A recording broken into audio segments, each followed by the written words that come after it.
This is Jennifer Gonzalez welcoming you to episode 16 of the Cult of Pedagogy podcast. In this episode, 5 school administrators give you tips on how to knock it out of the park at your next teaching job interview.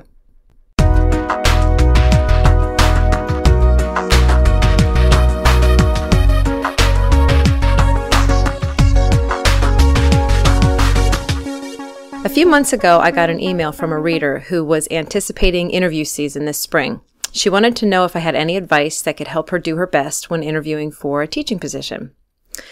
Now, I have been hired as a teacher several times, but I have never really been the one doing the hiring. So I thought I would seek out some administrators who could share their perspectives. In this episode, I talked to 5 experienced administrators who have hired a lot of teachers in their years. Chris Nordmann, Penny Sturtevant, Herbert O'Neil, George Couros, and Joe Collins each spoke to me through Skype about the things teachers say and do in interviews that really make a difference when it comes time to hire. Their advice is interesting, it's thoughtful, and it should really help prospective teachers put their best foot forward in upcoming interviews.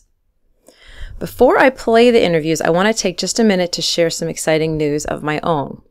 A few weeks ago, I released my first full-length book, The Teacher's Guide to Tech, and so far it's selling well and it's getting really excellent reviews. The book takes over 100 different tech tools and groups them into categories, helping you understand exactly what tools work together, what alternatives are out there, how they work, and how you can use them in the classroom. And I do it all in plain, simple, non-technical language. Now, this is not a book you'll find on Amazon because I created it as a digital binder.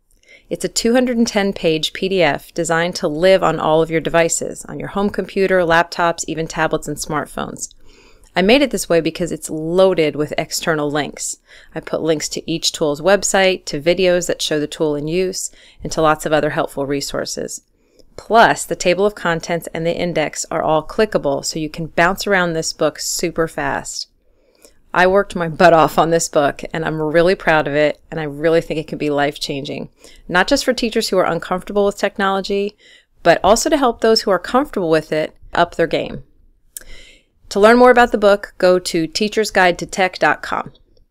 Now, let's listen to some great advice on teaching interviews. Our first administrator is Chris Nordmann. He is the academic dean at the Kaleidoscope Charter School in Otsego, Minnesota. I started off asking Chris just for some general tips for interviewees. The first thing is to be prepared. Make sure that you know where the school is, that you're not arriving late. For me, it's, I always need to be early. So that first impression always shows quite a bit about who you are. I say dress well. Make sure that when you walk into an interview, you shake hands with everybody in the room. And most importantly, smile. I think a lot of times that's something that's overlooked, and it really goes a long way. It tells a little bit about your personality and the type of person that you are. Yeah, definitely. And I think when people get nervous, they probably do forget about that. Right, yeah. So, what are some of the qualities that you're looking for? Well, in our building, it's very important that teachers are team players.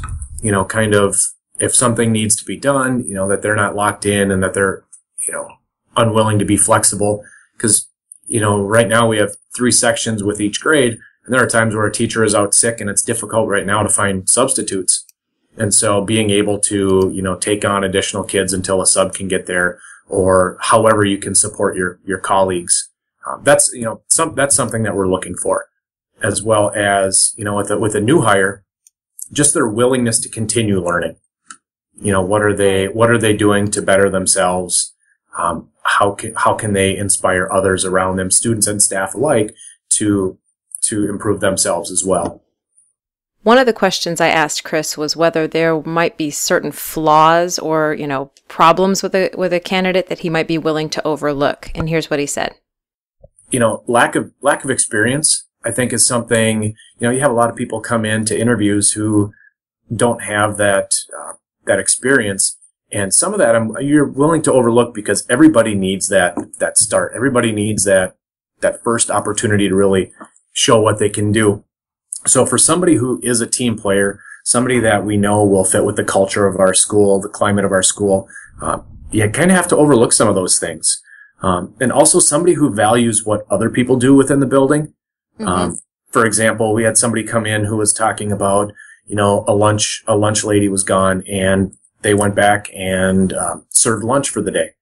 Somebody who's willing to go above and beyond, do something outside their typical responsibility for the good of the school. And I think that's, when somebody has those things, I can overlook some experience.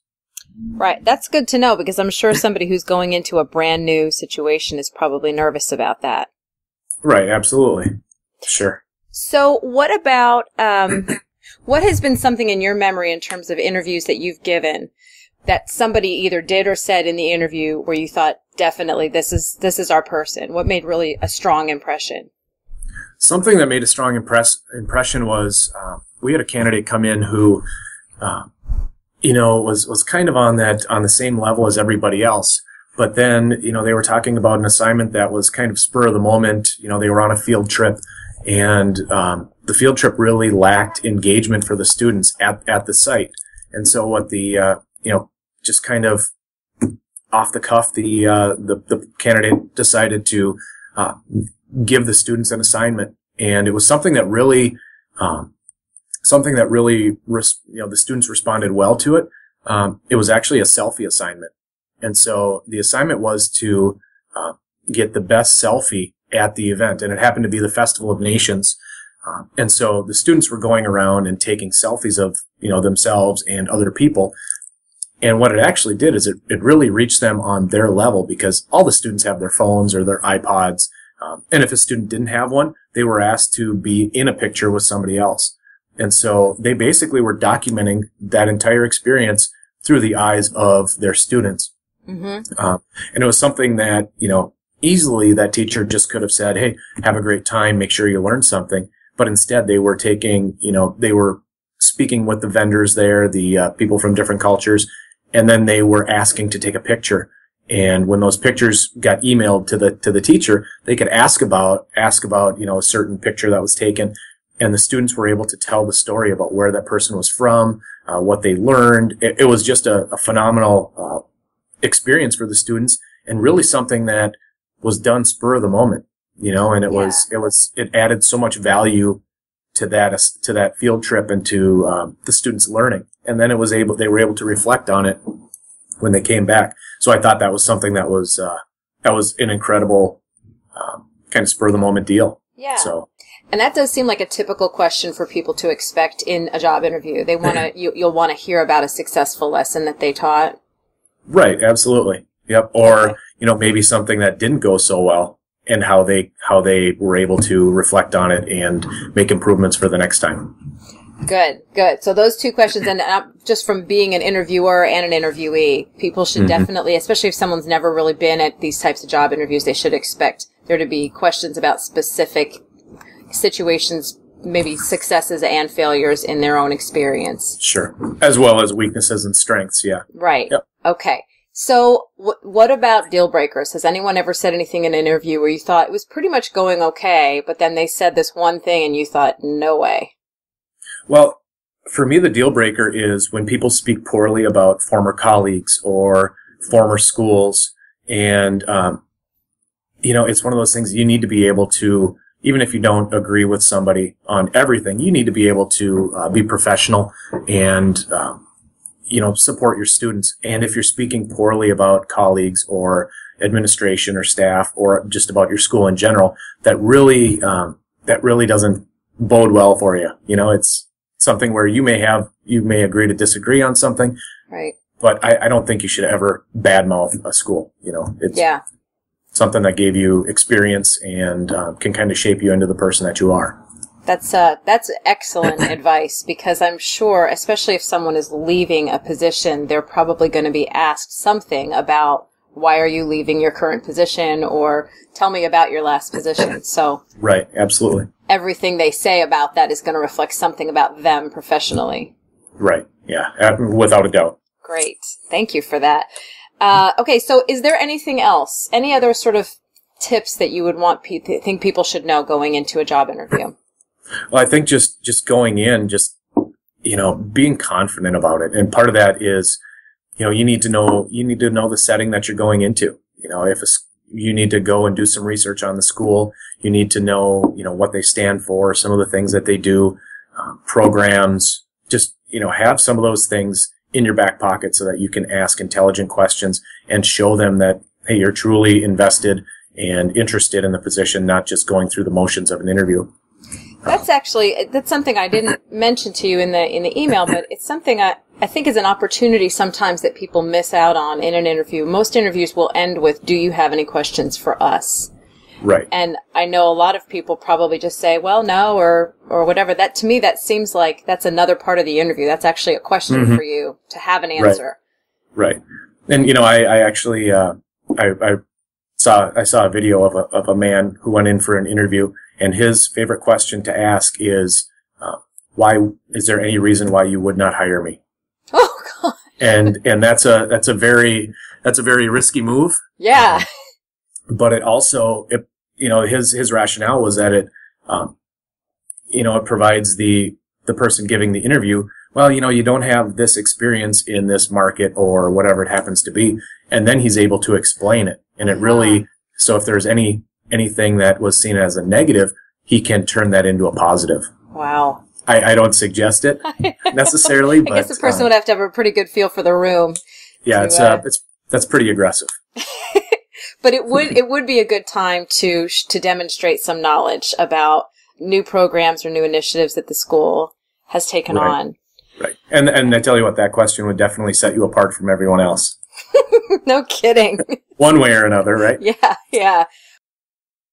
The next administrator is Penny Sturtevant, who has been in education for 28 years and is now in her 4th year as principal at Big Walnut Middle School in Sunbury, Ohio. If you had to pin down the most important quality in a candidate to hire for a teaching position, what would that be? You can actually say more than one. There's a combination of, obviously there's more than one, but. And certainly I'm sitting in a middle school seat, but a major portion of my career was high school. But I don't think at any level the core thing that I want to look for is what drives that applicant. And for me, the drive, whether that's a student-centered or a content-centered, I'm truly looking for that student-centered drive. That the force behind this as a profession, as a way of life, is that they want to reach out and touch the student and each student. And so I'm looking for that drive. Are there things that you think interviewees think they're supposed to be focusing on or demonstrating that ultimately really doesn't matter very much, something they really don't need to worry too much about? Particularly incoming new, trying to break in the field, I think they're often thinking, I got to go in there and show them I know everything, that I can do this and I can hang with the best and most experienced. And the truth is we know you're new, and we're not looking that you know everything. We're looking that you're pliable, you're open, you're willing to collaborate and be at peace. So I think they can relax and say, it's okay to say, I'm not an expert in that. And give that honest response. Take that off your weight that you have to be the expert. Fantastic. Thank you. I think that's really important to know. I think it'll take a lot of the nerves away from those newer candidates. Can you, just think back to people that you have hired. Can you recall a time in an interview when things were going pretty well, but then they said something where you just knew right away after they said that this was going to be your person? I don't recall any one particular, but I recall some different moments. I think one thing that impresses me when a candidate comes in to an interview is that they've shown the initiative to know our district. They've shown the initiative to know our school, and maybe just something about the community that they felt it was important enough that they invested their time and their interest to go out and find out, and maybe even know a little bit about who's interviewing them if they have that opportunity. You can't always get that information. Right. I think there's 2 opportunities in an interview that you have, and that is your entrance and your exit. So those are memorable moments I have when someone enters the room, and not to overpressure them on that, but I think walking in and making that initial greeting. If someone stands up, shaking their hand, making eye contact. Sometimes when you walk in, I know I might be busy putting stuff away from the interview prior, and that might not always happen, but that patience to wait and then make that greeting. Or when you leave, that thank you very much for this opportunity, that those are just 2 times that you can hone in on, I'm invested in making you see me. And then I had a more experienced interview that came to mind. And this may not help the new person, but if someone's maybe re-entering the workforce or looking to change positions, a statement that stuck with me recently, they talked about the enthusiasm they were bringing, that a beginner would bring, but they had that experience of someone who'd been in the field. And I thought that was a great line, that I'm getting the best of both worlds, experience and newbie enthusiasm in a person. So if that fits anybody's bill, I'd take that to the table, because I thought, wow, that's not something everybody can do. I always felt that it was an advantage, really. Right. They're feeling it's the beast in the room, and it might actually be the asset. Yes. I love how you put that. That's great. Yeah. So if somebody's doing this as a second career, they should capitalize on that and not try to set it aside as, something they're trying to hide or downplay. Bring the attitudes out. So what are some common mistakes that interviewees make? They talk too much. We go through a lot of interviews sometimes to find our people. So we probably heard most things you have to say in a philosophical stance. Mm-hmm. I think when you can bring your point to the table and you don't have to be short and cut people off and be willing to elaborate, but sometimes maybe you should wait to be asked to elaborate, because I think you can ramble, especially if you don't know something. You'll ramble way too long, or think if I just put it all out there, I'll eventually hit a point. So I would encourage them to pause, think their response, speak their response, and not worry about having a vast majority. Short interviews sometimes are the best. I got what I needed. It's interesting. Would it be a good idea for interviewees to ask ahead of time, how much time have you set aside for this interview, so that they can sort of be keeping an eye on the clock also? That's not a bad suggestion. I think that's good. And maybe they could do it in a way of saying, I know your time's valuable, so I don't impose on that, how much time will we be speaking today? Sometimes you put that out there in the beginning. Okay. It just seems like if I was sitting down in an interview and I didn't know that you all had set aside 45 minutes versus 15 minutes, it kind of helps you to gauge your own responses a little bit. I like that advice for me as the person interviewing. I think that's good too. Okay. Anything else, any other things that you've seen people do where you just think this is a no-no, they shouldn't be saying this or talking about that or whatever? Never badmouth. Never, even if you had a bad experience in your student teaching, you can say, there are things I didn't get in my student teaching, that I think would have been helpful, but, I think if you always want to stay positive. Don't go negative on a district you've been in or people you've been with. Take those negatives and put them into a positive of, wasn't the greatest experience, but what I learned from that is, or in spite of that experience, I love the profession. So always stay positive.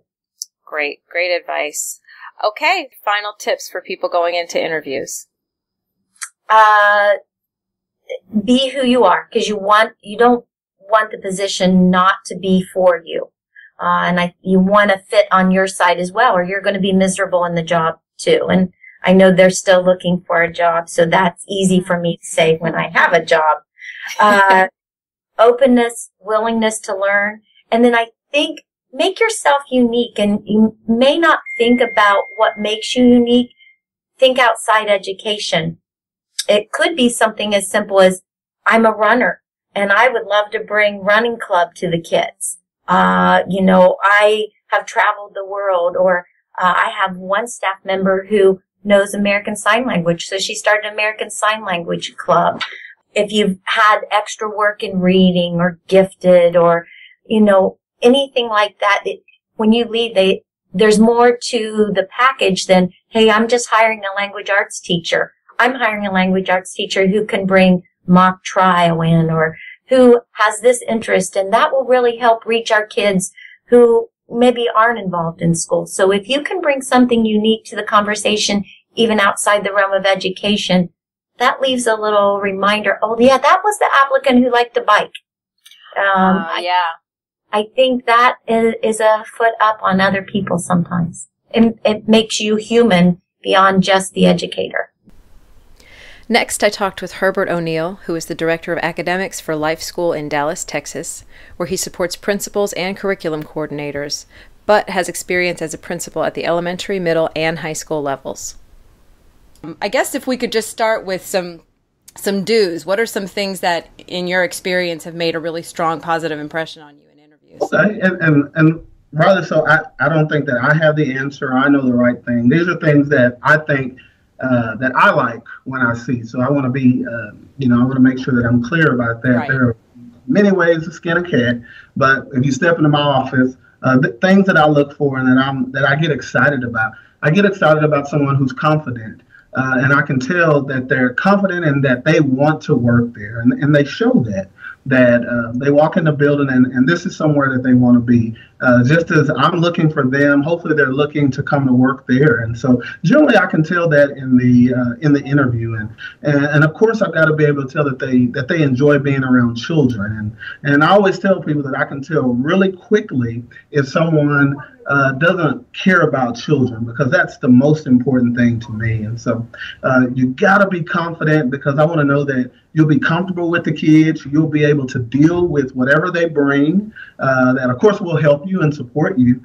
But we want to make sure that you can be confident enough to be the leader of the class, and we share responsibilities in the classrooms, but you're also the leader of that classroom, and students need to know that when you start that process, and having a love for kids and doing homework on our organization or our school, that you've taken time to just know a little bit about it. And generally I don't ask questions to teachers of specific things about what they know about the school, but a person who interviews well or have done their homework, those things will come out in the things that you talk about. You'll be specific about certain data points. It's okay to tell me an area that we're weak in. If you're applying for an area that we've have a deficit in, it's good to know that coming in and to be able to talk about that.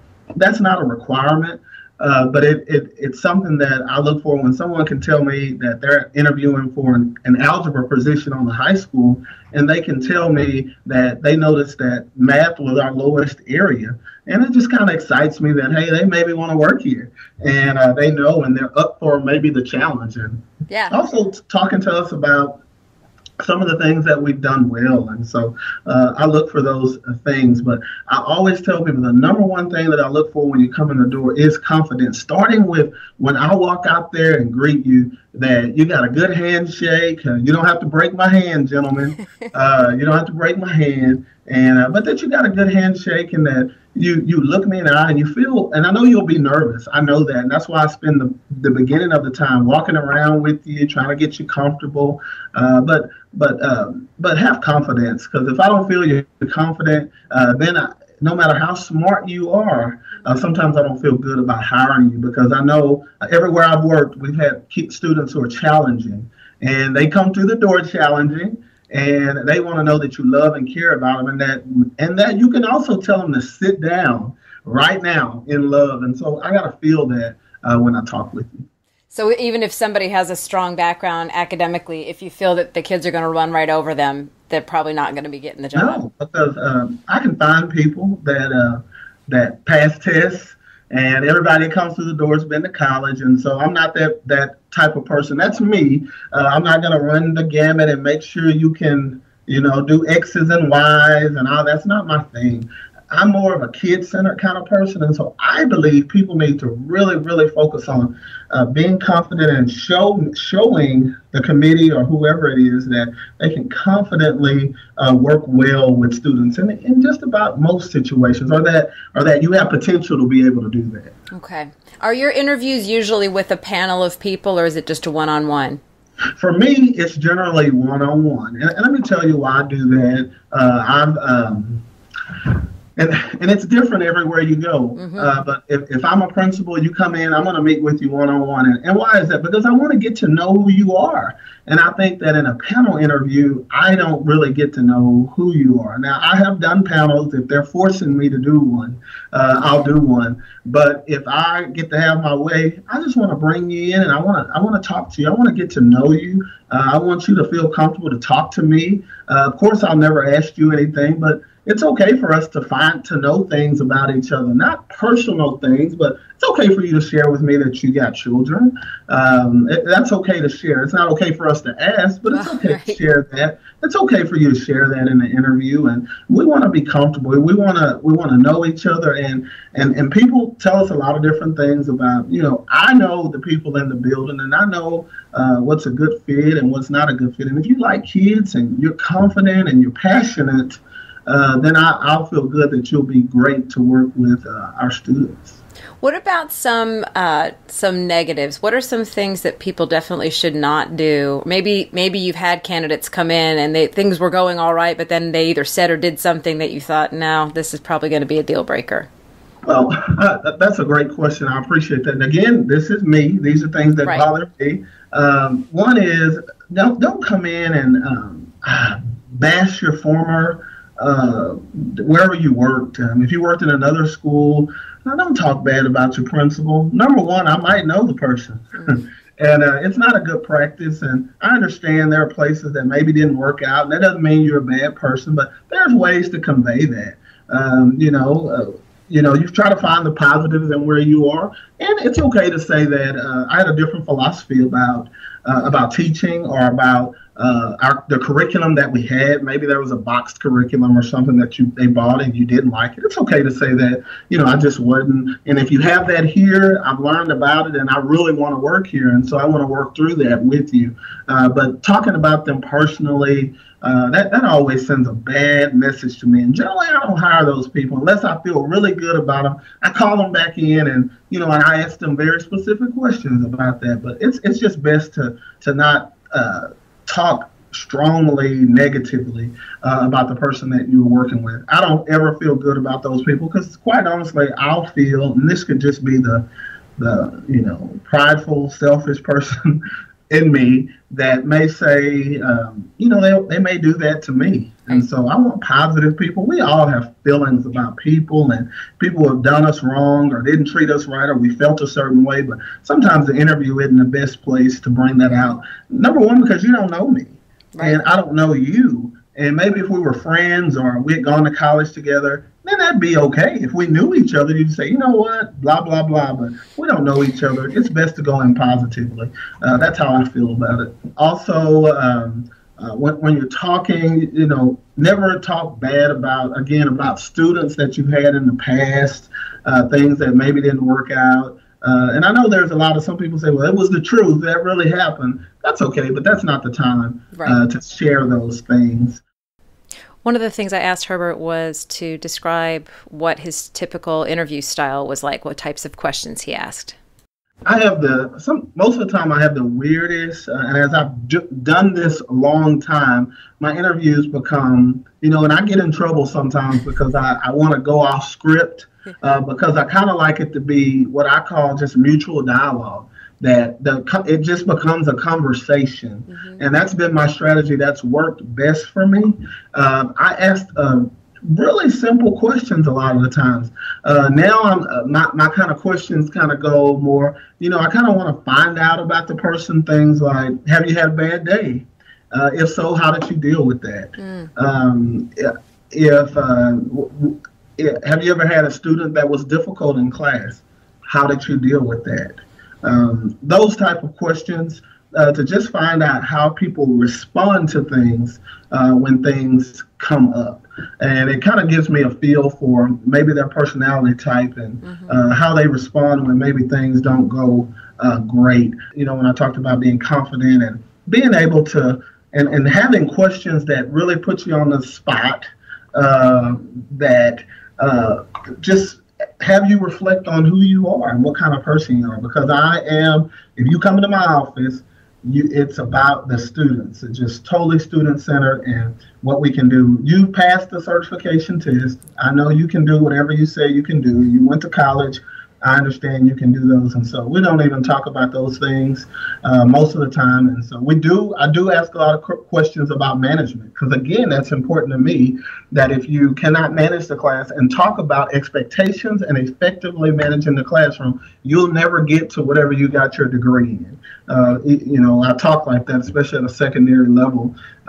You got a degree in English, so what? You know all about American literature, but if you can't grasp that class, engage that class, inspire and motivate that class, then you'll never get to talk to them about The Great Gatsby and it being a good discussion in class. Right. That's absolutely true. Do you have any last, little bits of advice or anything else that you think people going into interviews would really benefit from knowing?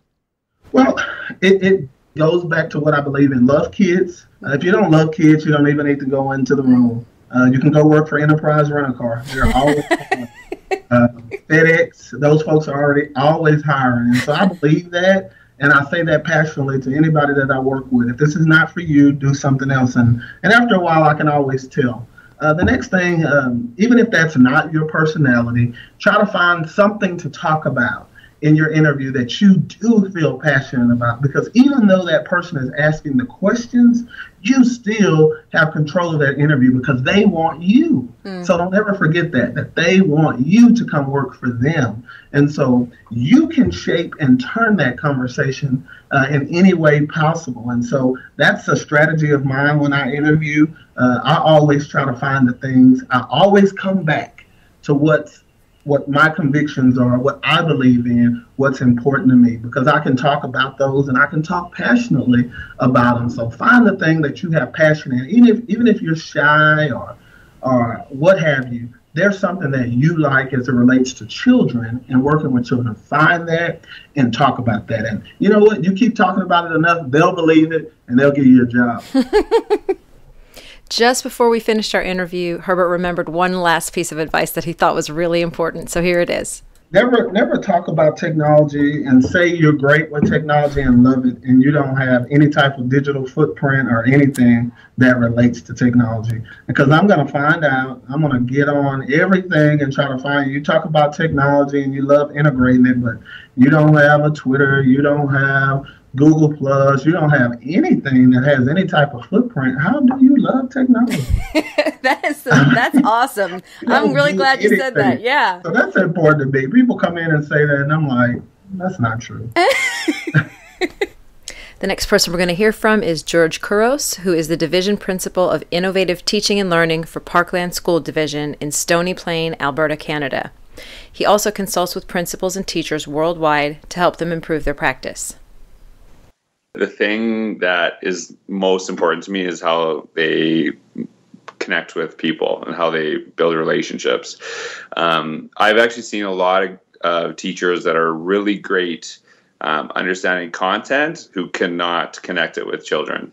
And so I actually really think that content can be taught and learned, right? Like, so if you go to grade 3, if you go to grade 3 or then move to grade 4, you have a new curriculum, you're going to have to learn stuff anyway. But if you cannot connect with kids or staff, then that's something that we're, really concerned about. And it is a really high priority. So I want to hear the word relationships in your interview, over and over and over again, not just in the first, like if I ask you what's the most important quality, you say relationships, but then I never hear about it again, then that tells me something. For some reason, my side of the audio of my interview with George completely cut out. So I'm going to have to feed the questions in like this. One of the things I asked George was what makes a strong impression on him, a positive impression, a really important quality in candidates. Talking about stuff that goes beyond the classroom, to be honest with you. How do they connect with kids to get to know them on a deeper level? What are some of the things they're doing? Like one of the traits I look for, I'm looking for school teachers, not classroom teachers, in the sense that if I'm looking for a grade 3 teacher in our school, I don't want you only working with your children. I want to know that when you go on supervision and that's that's part of what you do, that you're making a time and effort to connect with kids that aren't in your classroom, and what are you doing outside of this? And because I've seen educators, a kid will swear on the playground, and they'll bring them down to me, and as a teacher or a principal, I'm like, you couldn't deal with that? Like, you couldn't have a conversation with the child? Every kid in that school is yours, not just the ones you teach that year. One of the things, and I know that this is like the hard thing about talking about interviews, is that every person doing the interview is so unique. And so they have maybe different styles. And what I actually try to do, one of the things that I saw that we worked with our teachers in interviews, is we try to create an environment where they actually really felt comfortable. So we got to see them deal with adversity.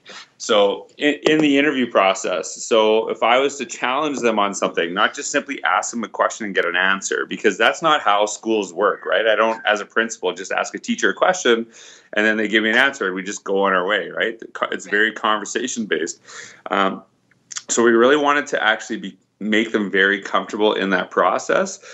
So sometimes I would challenge some of their answers, and they would have no idea if I would agree or not. And I wanted to see what they would do. I wanted to actually see if they would just, go to the way that I wanted as a principal, or if they would actually, defend what they were saying with, evidence or like a deeper understanding, because that's the norm in school, right? So it's not like I just, hey, we're going to do this initiative and everyone's excited and we just jump on and move forward, right? But I want people to question and challenge, because if it's in the name of doing what's best for kids, then that tells me something. But if it's just because, I don't want to do that, then it's different. So the teachers that I would look, and I know this could be the worst answer ever, depending on the interviewer. For me personally, as a principal, I would look for people that would not just necessarily accept everything that I said, and didn't question. I would want, because our job is to help each other, and that doesn't mean agreeing with each other all of the time. Now, if they disagreed because they're saying, no, I think that's stupid, and I'll say, well, why? When am I ever going to find time to do that? Then that tells me something too, right? If it's disagreeing because we're just never, like the ultimate focus, the thing that I want to come out is that you're going to go and do as much as you can, within reason. Like, I still want a teacher that has a balanced life, spends time with their family, does other things, because a teacher that's at school till 10 p.m. every night is not something I'm looking for either, because they're not really good role models to our kids. Like, they should have outside interests as well. But if you're looking from the lens of how do we help children, that's what I want to hear. The thing is that I'll have questions, but we would really, because I actually, when I'm kind of trying to give you this advice and my thoughts, I'm not just looking from the perspective of the person getting interview questions. I'm hoping people that are giving interviews listen a little bit about this, because just simply having a question answer format in the traditional interview doesn't really put either party in a position where you're really getting an understanding of one another. You need to really put that as conversational. The interview that got me my first job in the school division I'm in gave me 10 areas I could talk to, and they gave them to me before, and they just said, hey, talk about 5. And that was an hour, and that was it. There was no questions. It was just I just went on for an hour. And they wanted to see how I connect in that room with no question and answer, because what's your biggest weakness? I'm too organized, right? Standard stuff comes over and over again, right? If I give you the questions, you're going to hear the same answers. So I want to see that connection in that room. Next, I asked George about some deal breakers, about things that a candidate would do that would give him a negative impression. Yeah, it goes back to the original, and goes back to the original notion is that if I don't feel that, kids are your starting point, then we'll have issues. And I think as soon as I feel that or connect that way, that, that's something that, you'll lose me. But I need people to not necessarily do what they've always done. Like, I don't want to have grade 3 when I was in grade 3 replicated for our grade 3 students. We know way more information, so I want to see something something different. And I want someone who builds relationships, but like thinks different and connects with other people too. One of the questions I've been talking about, and this will throw some people off, that you would ask is, what is your favorite TED Talk? And the reason why I asked that question is because if someone said to me, what's a TED Talk? Then I'd be a little concerned, because it's like they don't have access to, it's like they've cut off the internet, right? Like they look at it, so we have one of the best resources that's not simply Google that everyone knows about. That of experts in so many different areas that are talking, and I wanted kind of an idea thing that they watch it, but if they don't even know that exists, that kind of freaks me out a little bit. I've had people in interviews for me who didn't get the job thank me because it led them to, I actually treat it as a learning experience, both of us. So I want someone, even if they don't get the job, because I'm interviewing 4 to 6 people, one of them is getting the position. I want to create an opportunity where those people that connect with me walk out a better teacher. That whether they get the job or not, they become a better teacher, because if they don't get the job with me, they're probably still getting other interviews, and they're going to be working with children. So if I can help them, even if they don't get it, that's beneficial to all of education.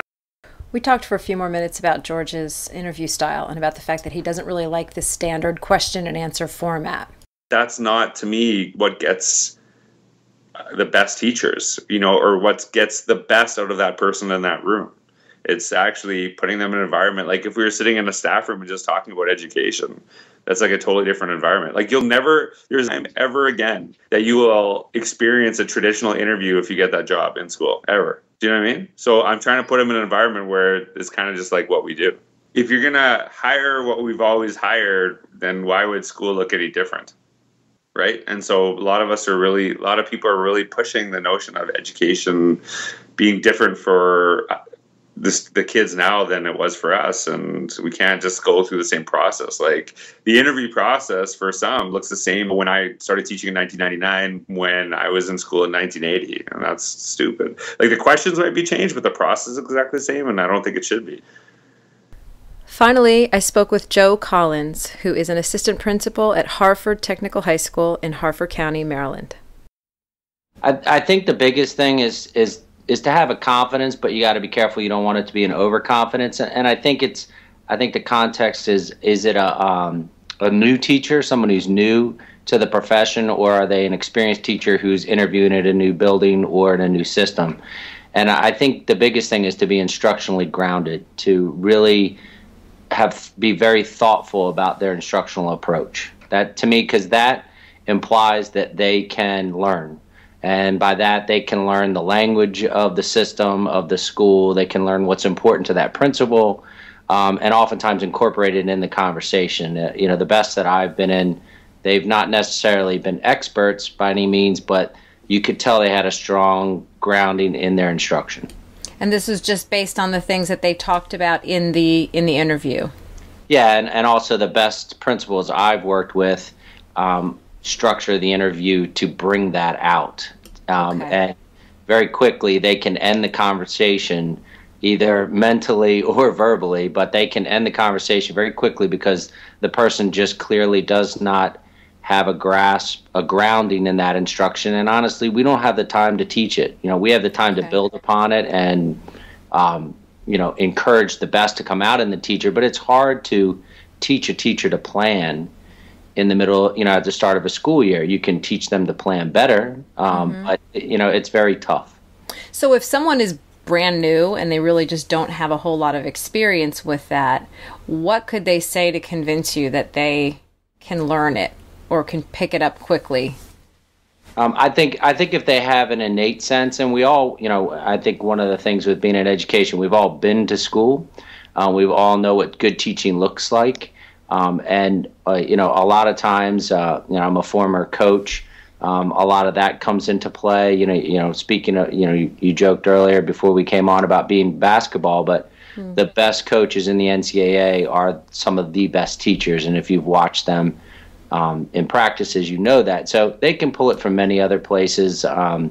Second career folks, which we don't get a lot typically in my system. They usually have gone through an education program. Right. But I'm at a technical school, and we've just hired a welding teacher who's never taught. But you can ask him questions about how would you teach someone to weld? What would you start with first? How would you know they were doing a good job? And we kind of softballed a little bit of those because we wanted to know his intent and would he be willing to learn the language and the speak of school in order to teach kids how to weld. Right. And you're looking for some, and it sounds like what you're looking for there is almost an innate sense of how a person conveys a skill or information to another person. I really think there is a logic to it, and a lot of people don't pay that much mind, I guess, because a lot of people, and I'm sure you've worked with them, can speak to talk very well, but their logic is flawed oftentimes when they're in the classroom. Okay. So you may actually have answered the second question, because the second question was, what is the most important quality that you're looking for? Would you say that is it, having a really good sense of instruction, or is it something else that could even override that? Well, I think that's the skill level, and the will is the other part. Do they have the will? And depending on what type of school you're in, my school, we don't have a lot of disciplinary issues, attendance issues, things like that. So it's a great environment for teachers, especially young teachers, to just focus on teaching. But I've been in other schools where that's not necessarily the first component. The first component is getting the kids to buy into what you're selling. Yeah. And can they do that? So oftentimes it's kind of getting a work ethic from them and a will, and most have that, because especially new or second career folks I kind of like second career folks, because they don't have to teach them how to work. They know what work looks like typically.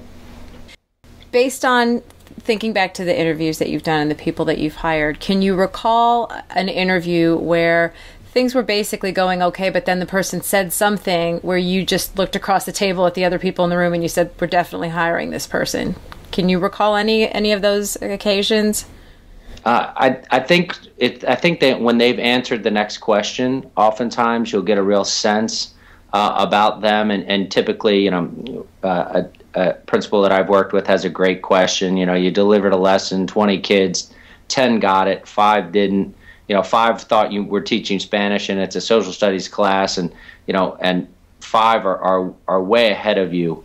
What do you do? And it's the person that can just go beyond what you expected, which was, we'll differentiate, and maybe I'll pair up the 5 who are really ahead, and that's what you would expect to hear. Mm-hmm. But it's the person that might say, well, I don't really know how I know they got it.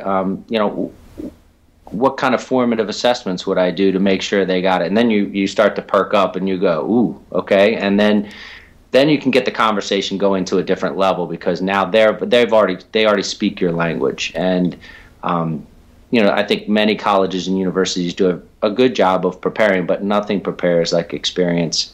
And some of them had great internships or student teaching experiences where they really learned a lot. Some are children of teachers, so they know because they hear it at the dinner table, that kind of thing. But it's something that can definitely be built upon. But when you hear that person just speak, to me, it's the logic of instruction. There really is a logic to it. And some people just don't. They make it much harder than it has to be when they're trying to make it effective. It sounds like this is the second interview that I've done here of these, and it really sounds like teachers need to be prepared for these specific situational types of questions that kind of either ask to describe a lesson that they've taught or give them a hypothetical and ask them what they would do. Yeah, but I think it goes beyond that. I think they need to be really confident in their instructional fundamentals, and oftentimes, like I said, the ones that you're really like, okay, this is one we want. They're the ones that are asking you the questions, and they're asking you, well, what's the demographics of the classroom? What kind of technology do I have? Is there a curriculum that's already provided for me, or will I be developing my own? Those are all things where they're way beyond the basics. They don't throw any scenario at them. They're going to handle it because they're grounded in their beliefs and what they know. I was in my worst interview when I first started teaching. What are your 4 pillars of education? And I just looked at him like, I don't have pillars. Like, that's what I thought. I didn't say it to him, but he clearly saw I didn't. And it really wasn't a great interview question because I didn't answer his question, I was kind of done. And I think that you got to be careful with that too, because you may get a better answer than the one than the question that you asked. So I think it's really that core fundamentals of teaching that really can carry them. And then also, again, married with that vocational kind of feeling. I'm not going to work for free, and I'm not going to work 100 hours a week, but I'm going to work as long as I need to work to make sure I deliver what I want to deliver to kids, what I think they deserve. Those kind of statements, those kind of beliefs are the ones where administrators, I think, go, wow, we need that person in our building. Yeah, it sounds like you're really looking for like a self-starter, somebody who has got their own engine going, and they're going to work within the way you want them to be teaching, but they've definitely got their own ideas about how to give good instruction.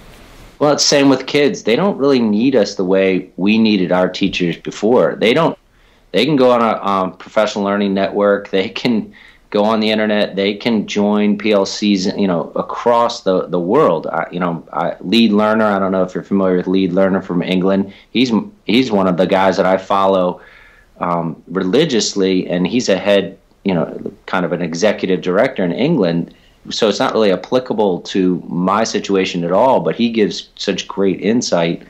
I couldn't imagine not. And I've learned so much from him, and I think teachers can do that now. So they don't need us to feed them professional development and instruction. We have to shape it within the context of a school building and our system. Any last words of wisdom or advice? No, there's no wisdom. I think the advice is just be really, to a teacher, is be really grounded in your instruction. And I think to an administrator interviewing, you better have the questions that poke holes in that fundamental makeup. And within that, my current principal likes to ask, well, what do you like to do outside of school? What are your interests? And oftentimes that'll get them just going on a bent where you get to see the real person. And if there's a real question like, yeah, I could work with this person. It'd be fun to work with this person. So I think that's important too. 2 more pieces of advice that I would like to share with you personally that I have heard from administrators, but these were not things that were mentioned in these interviews.